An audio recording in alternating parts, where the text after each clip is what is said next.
नमस्कार.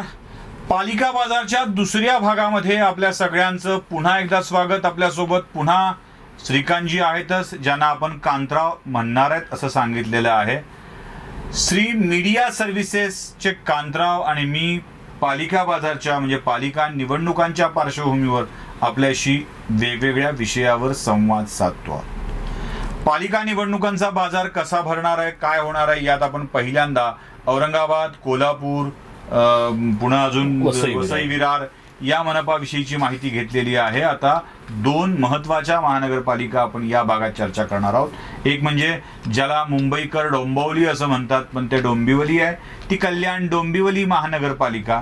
या महानगरपालिकेसोबत नवी मुंबई महानगरपालिका, या दोनचा विचार आपण करणार आहोत. सुरुवातीला घेऊया कल्याण डोंबिवली. कल्याण डोंबिवलीची एक इंटरेस्टिंग माहिती कांतरावनी या कॅमेरा समोर येताना मला सांगितलेली आहे. कल्याण डोंबिवलीच्या चित्रावर फार विशेष लक्ष शिवसेनेचं असतं. आता चित्रावर म्हणजे निवडणुकीच्या निकालाच्या चित्रावर शिवसेनेचं विशेष लक्ष असतं. त्याचं कारण उद्धव ठाकरेंचं माहेर मुंबई आहे, सासर मात्र डोंबिवली आहे. चित्रेंच्या कन्या रश्मिताई मुख्यमंत्र्यांच्या पत्नी आहेत, म्हणजे मुख्यमंत्री नसतानाच्या काळात झालेला तो विवाह आहे, मुख्यमंत्र्यांच्या पत्नी आहेत. त्यामुळे ते एक भावनिक नातं उद्धव ठाकरेंचं डोंबिवलीकरांशी जोडलेलं आहे. डोंबिवलीकरांना जावई मुख्यमंत्री पदावर बघताना जेवढा आनंद होत असेल, तेव्हा त्या कल्याण डोंबिवलीच्या मनपावर भगवा फडकताना देखील उद्धव ठाकरेंना प्राऊड फील होत असेल. सासूरवाडीत वेट वजन असलं पाहिजे ना, सासरा कसा रुबाबात गेला पाहिजे, महापौर होता तिथं असलाच पाहिजे, अशी इच्छा शिवसेनेची नेहमीच असते. या वेळेला भाजप आणि शिवसेना वेगळं लढून सुद्धा शिवसेनेचं प्राबल्य तिथं राहिलेलं आहे, पण भाजपनं मुसंडी मारलेली आहे, हे विसरून चालणार नाही. चला पटापट आपल्या पद्धतीप्रमाणे पहिल्यांदा तिथलं पक्षीय बलाबल समजून घेऊया. एकूण जागा आहेत 122. 122 पैकी सगळ्यात मोठा पक्ष आहे तो म्हणजे शिवसेना. दुसरा पक्ष ठरला आहे तो म्हणजे भाजप, 42 जागा घेऊन. राष्ट्रवादी काँग्रेस पक्ष हा फक्त 2 जागा जिंकू शकलाय. काँग्रेस पक्षाच्या वाट्याला 4 जागा आलेल्या आहेत. हे बिलकुल असंच चित्र आहे जसं भाजपचं यापूर्वी असायचं. बसपा 1, मनसे 9, म्हणजे मनसेला 9 जागा मिळाल्यामुळं सासरवाडीत सुद्धा बाहुकीचा वर्चस्व दिसतोय, हे मात्र नक्की आहे. ही एक सल, ही एक खंत देखील अजून असणार आहे. अपक्ष आणि इतरांच्या वाट्याला मिळून 10 जागा आहेत. मनसेनं इथं काँग्रेस राष्ट्रवादी काँग्रेसच्या दुप्पट तिप्पट म्हणजे एकूण संख्येच्या दुप्पट जागा जिंकलेल्या आहेत अशी स्थिती आहे. म्हणजे दोन्ही पक्षाच्या मिळून एकूण संख्येच्या दुप्पट जागा जिंकल्याची स्थिती आहे. अपक्ष आणि इतर 10 आहेत. इतर मध्ये काही प्रादेशिक पक्ष आहेत. कल्याण डोंबिवलीची महानगरपालिका यावेळेला काही चमत्कार दाखवणार की पुन्हा एकदा शिवसेना शिवसेना शिवसेना असं होईल, कारण ते सुद्धा पाहणं आता आवश्यक आहे. उद्धव ठाकरेंच्या दृष्टीनं कल्याण डोंबिवलीवरची सत्ता कायम असली पाहिजे, तरच तिथे त्यांची जावाई म्हणून जी काही प्रतिष्ठा आहे ती दिसणार आहे.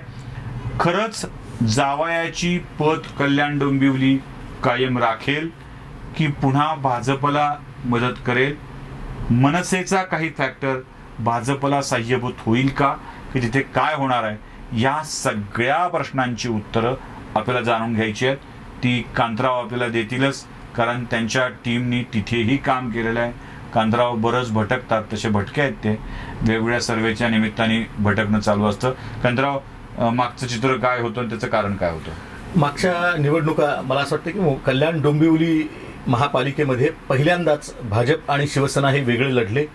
यापूर्वी युतीमध्ये लढत होते, परंतु मागच्या निवडणुकांमध्ये ज्या पंचवार्षिक निवडणुका मागच्या पार पडल्या त्याच्यामध्ये भाजप आणि शिवसेना हे पहिल्यांदा एकमेकांच्या समोर आमने सामने आले आणि त्या निवडणुकीमध्ये एक मोठ्या प्रमाणावर चुरस जी आहे ती पाहायला मिळाली.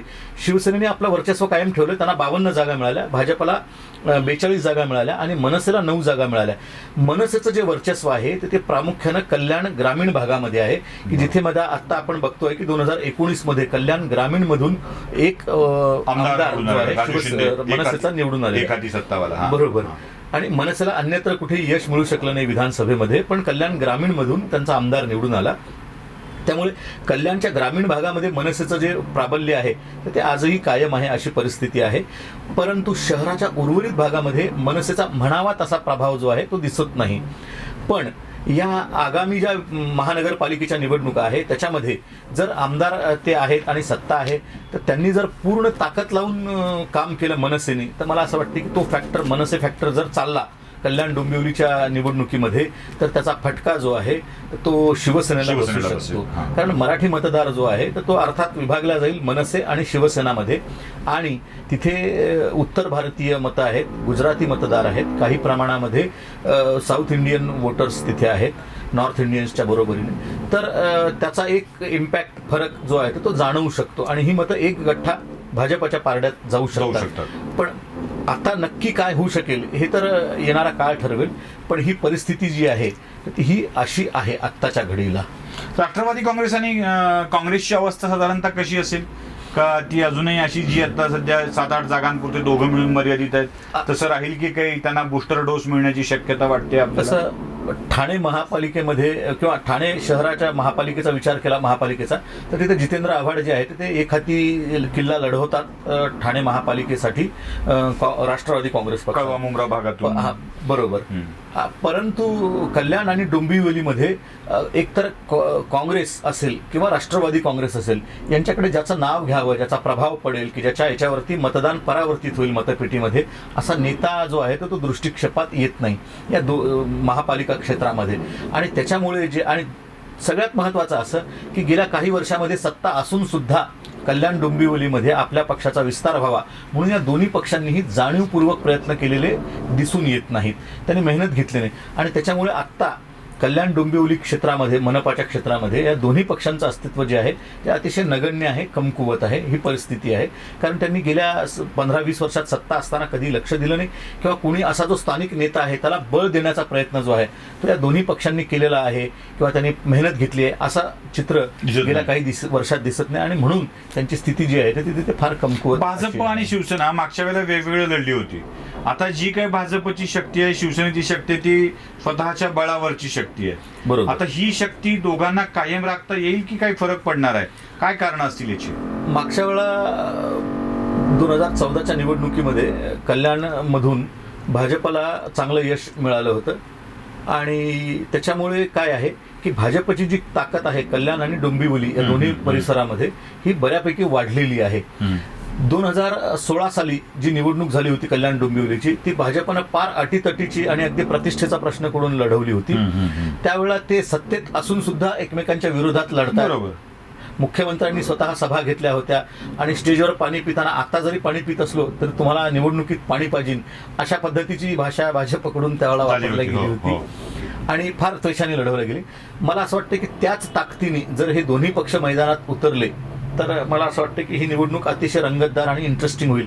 आत्ता अशी परिस्थिती आहे की दोन्ही पक्षांना समान संधी आहे. म्हणजे अगदी शिवसेनेला ती थोडी अधिक असेल, म्हणजे 51-49 असा जर फार. भाजपकडे मनसे आल्यावर मग ती 50-50 होते? नाही, मनसेची भाजप उघड युती करते का हे बघणं थोडंसं मनोरंजक ठरेल. कारण उघडपणे जर भाजप मनसेसोबत गेली तर भाजपला काही प्रमाणामध्ये उत्तर भारतीय मतांचा फटका बसू शकतो. अशावेळी काँग्रेसला ती ताकद मिळू शकते. ठीक आहे. परंतु जर त्यांनी आपापसात छुपी ज्याला युती म्हणता येईल असं जर केलं किंवा कमकुवत उमेदवार या वार्डात आम्ही देऊ, तिथे मनसेचा स्ट्रॉंग उमेदवार असेल, किंवा भाजपचा जिथे स्ट्रॉंग उमेदवार आहे तिथे आम्ही अधिक स्ट्रॉंग उमेदवार देऊ जेणेकरून मराठी मतांचं विभाजन होईल, अशा पद्धतीची ती कशी स्ट्रॅटेजी बनवतात त्यानुसार आता ते आहे.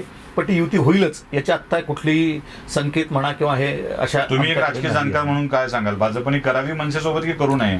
मला असं वाटतं की तो प्रश्न तो भाजपचा आहे, पण आपला सल्ला तरी आपण दिलाच पाहिजे. मला असं वाटतं की माग देणे हा आपला अधिकार आहे. भाजपनं उघड युती करणं हे भाजपला अडचणीचं ठरेल, कारण ती इथे केली म्हटल्यानंतर अन्य महापालिका क्षेत्रातही त्याचा प्रयोग होईल.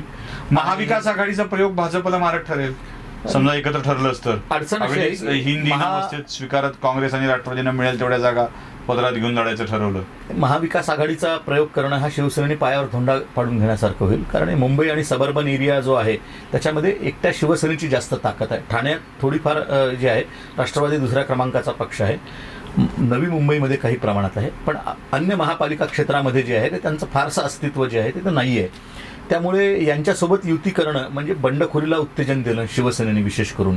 तर त्यामुळे काँग्रेसला मुंबईमध्ये तसं करता येणार नाही, कारण त्यांचा एक ठराविक मतदार वर्ग आहे तर तो शिवसेनेसोबत जाईल अशी आत्ताची शक्यता आहे. त्यांनी महाविकास आघाडी स्वीकारलेली आहे, पण मनपामध्ये स्थानिक राजकारण असतं, तर अशा वेळी जे आहे तर ते अवघड आहे स्वीकारता येणं. बरोबर. चला जरा कल्याण डोंबिवली चित्र थोडंसं स्पष्ट होत आहे. काय होईल हे 50% दिसतंय आपल्याला. आता जाऊया आपण मुंबईच्या जवळची नवी मुंबईकडं. नवी मुंबई ही एक अशी महत्वाची महापालिका आणि जिथे काही चमत्कार घडलेत. म्हणजे होत्याचं नव्हतं झालंय, नव्हत्याचं होतं झालंय, अशी ती स्थिती आहे. म्हणजे घर लाई दुल्हन उडा के ले गया कोई और अशी स्थिती तिथे झालेली आहे. म्हणजे लग्न करून आणलं एका भावासाठी आणि बायको झाली दुसऱ्याच भावाची, अशी सगळी ती स्थिती पुढे तुम्हाला बघायला मिळेल. नवी मुंबई महानगरपालिकेचा संख्याबळ आपण आधी बघूया. 111 एकूण नगरसेवक तिथे आहेत. शिवसेना सर्वात मोठा पक्ष म्हणून तिथे निवडून आलाय, 38 जागा. भाजपला 6 जागा. राष्ट्रवादी काँग्रेस सत्ताधारी पक्ष आहे, त्याला 52 जागा आहेत. काँग्रेस 10, अपक्ष आणि इतर 5. आता मी तुम्हाला राष्ट्रवादी काँग्रेस सत्ताधारी पक्ष म्हणून आलाय असं म्हणालो खरं, पण राष्ट्रवादी सत्ताधारी राहिला नाही. बरोबर. सगळ्यात वाईट गोष्ट म्हणजे राष्ट्रवादी पक्ष म्हणून मनपात राहिला नाही. नाईकांच्या वजनावर सगळेच्या सगळे निघून गेले आणि ते भाजपवासी झाले.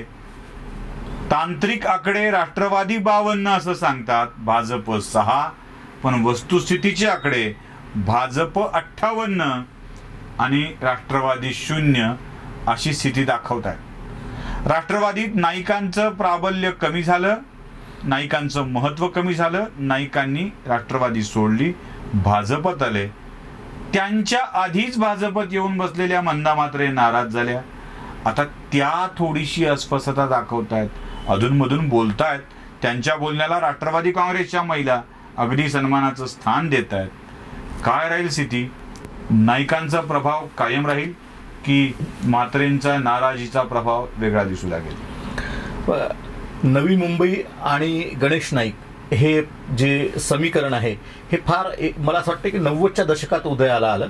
त्यापूर्वी काँग्रेसचा प्रभाव तिथे काही प्रमाणात होता, परंतु 90 नंतर झपाट्याने गणेश नाईक आणि नवी मुंबई हे समीकरण तयार झालं. एक अपवाद 1999 साली जेव्हा नाईकांनी शिवसेना सोडून राष्ट्रवादीमध्ये प्रवेश केला त्यावेळी त्यांचा पराभव झाला होता. आणि 2014 साली की ज्यावेळेला मोदी लाट होती त्यावेळेला मंदा म्हात्रेंकडून त्यांचा पराभव झाला. हा अपवाद जर वगळला तर बाकी गणेश नाईकांनी सातत्यानं तिथून विजय मिळवलेला आहे. आणि त्या एक हाती समीकरण जे आहे महापालिकेचं ते काही वेळेला त्यांच्याच ताब्यात होतं. आणि आजही अशी परिस्थिती आहे की गणेश नाईक म्हणतील त्याच पद्धतीनं ती महापालिका तिथली जी आहे ती चालत असते.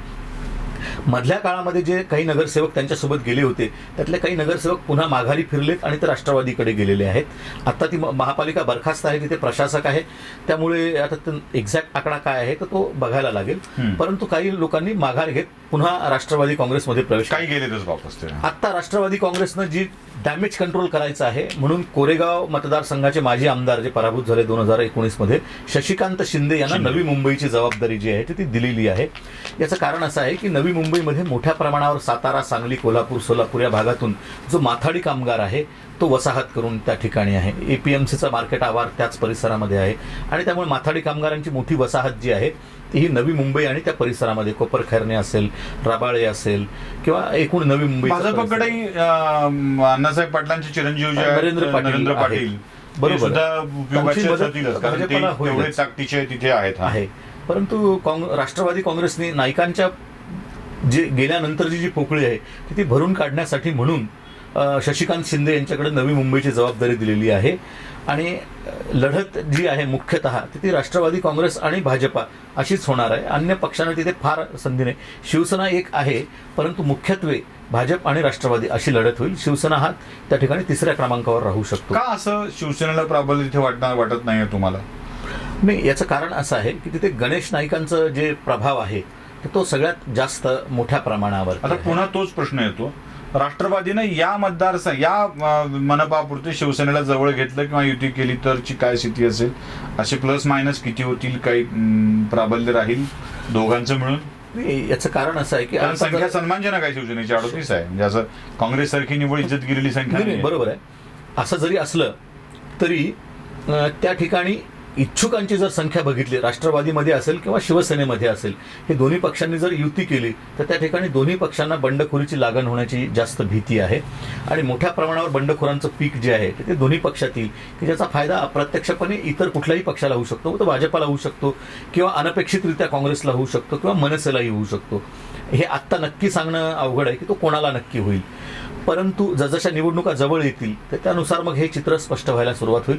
पण आत्ता अशी परिस्थिती आहे की नवी मुंबईमध्ये जर शिवसेना आणि राष्ट्रवादी यांनी युती केली तर त्या ठिकाणी बंडखोरीची लागण दोन्ही पक्षांना मोठ्या प्रमाणावर होण्याची शक्यता आहे. मनसेला काही चान्स वाटतोय तिथे? आत्ता तरी मनसेची तिथे सध्या ज्याला म्हणता येईल की मनसेकडे ज्याचं नाव घेता येईल असा उमेदवार किंवा जो होता तोही एक बदनाम होके चला गया वो भी, तर त्यांच्यावर काही आरोप वगैरे झाले तर त्याच्यामुळे ते सध्या बॅकफूटवर आहेत. परंतु अदरवाईज तिथे मनसेला फार संधी आहे असं आता दिसत नाही. मनसेचे काळे उद्योग, काळे शब्द अवतरणात घ्या, आणि स्टार यार कलाकार मधून बाहेर न पडलेला पक्ष नवी मुंबईत त्या पक्षाला काही स्थान देईल की नाही माहीत नाही. शिवसेना आणि राष्ट्रवादी यांच्यात एकत्रीकरण झालं तर बंडखोरीची लागण होण्याची शक्यता आहे. या बंडखोरीचा फायदा भाजप सहजपणे उचलून घेऊ शकतो. मंदा मात्र नाराज आहेत, पण या नाराजीचा फटका भाजपला बसावा किंवा बसू नये यासाठी शॉकअपचं काम नाईक नक्कीच करणार आहे. पण नुकसान मात्र थोडंसं तर होईलच. आता या स्थितीत पुन्हा एकदा भाजप यशस्वी ठरते की राष्ट्रवादी काँग्रेस आपला बदला घेण्यात यशस्वी ठरते हे देखील बघावं लागणार आहे. भाजपला निर्विवाद यश मिळालं तरच मनपाहाती घेता येईल, नाहीतर निवडणुकोत्तर महाविकास आघाडीचा प्रयोग अस्तित्वात यायला काहीच हरकत नाही. मनसेचा प्रभाव कसा राहतो त्यावरही बऱ्याच गोष्टी अवलंबून आहेत. इथे मात्र नवी मुंबईत फारशी परप्रांतीय माणसं तुम्हाला दिसणार नाहीत. ते म्हणाले तसं की माथाडी कामगारांची संख्या आणि तिथे राहणाऱ्या मराठवाडा पश्चिम महाराष्ट्रातून गेलेल्या लोकांची संख्या अधिक आहे. तो एक धोका तुम्हाला नवी मुंबईमध्ये दिसत नाही की उत्तर भारतीयांची संख्या अधिक आहे असं वाटत नाही. त्यामुळे इथे मनसे काय प्रभाव दाखवतो ते देखील बघावं लागणार आहे.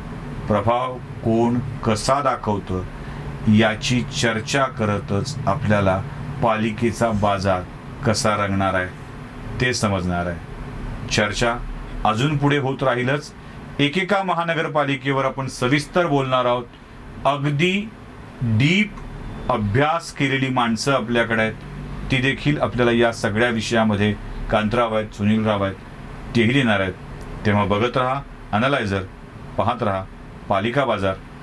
लाईक, शेअर, सबस्क्राईब करायला विसरू नका, खास करून या महानगरपालिकेतल्या हद्दीतल्या लोकांसाठी, कारण यांना अधिकाधिक रंजक उपयुक्त माहिती या सगळ्यातून मिळणार आहे. तेव्हा पाहत राहा अनालायझर, पालिकेचा बाजार. नमस्कार.